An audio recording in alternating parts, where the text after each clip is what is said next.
Howdy, Jacob here. Today we're looking at American Eagle Outfitters.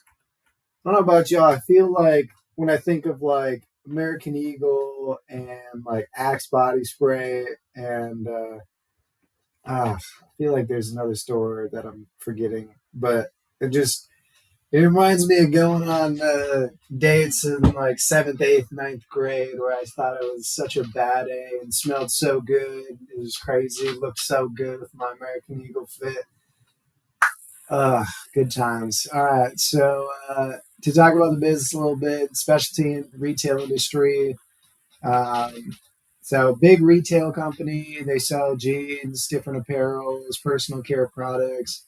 Growth is not very substantial, 3.2 billion in 2015 to 5.2 billion in 2024. Nothing terrible. It's actually pretty solid growth, but there was really just outside this 1 year, you're looking at probably 1% a year growth, 2% a year growth. So there's a big growth year, and then really outside of that, pretty flat. But we are seeing operating margin pretty much in line with what it's been historically. Gross margin actually a little higher, and dividend still the same. Earnings per share up a little bit. So it looks like they're hitting the top line, bottom line roughly the same. Balance sheet shows about 454 million cash-like products on zero long-term debt. Okay, so due to them being a retail company of 900 million in capital leases, not a huge concern. Cash flow statement shows pretty good production of free cash flow, and their capital expenditures are lower than they were 10 years ago, with cash from operations quite a bit higher. So that's a positive sign. They're reinvesting a little bit. They made one large acquisition in the last 10 years. Otherwise, use of cash, as one might think, is just paying a dividend and then buying back shares.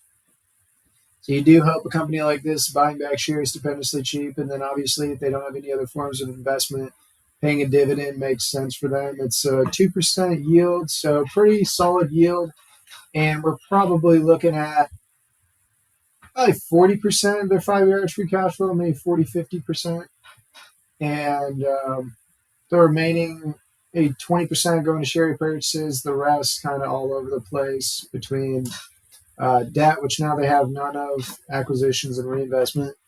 If we're ready to start making some assumptions here, I'd say that I'm not going to expect a lot of growth from here. I'm going to expect maybe inflation-like growth, putting 15 on the P and price to free cash flow based on, I think 14 probably. So this is just a little bit lower than market average. I think at the end of 7 years, I probably wouldn't be surprised if the growth was a little bit less than market average. And I don't think they necessarily have a brand that's that out substantiating of the market to really put a premium on them for.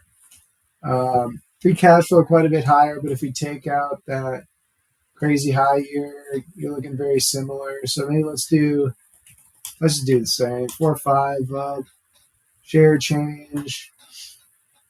I guess they've been buying back shares, but their stock-based compensation is a little bit higher, so maybe 0.5%. So this is saying that they do buy back some shares, but not enough to offset stock-based compensation. And for their dividend, have they increased that? Dividends all over the place. I'm just going to keep that the same. So to me, it doesn't look like an obvious buy price at this point. It's going to have to drop a little bit more than in half for me to really start looking at it more. But I do hope you enjoy the video. Have a great rest of your day. Thank you.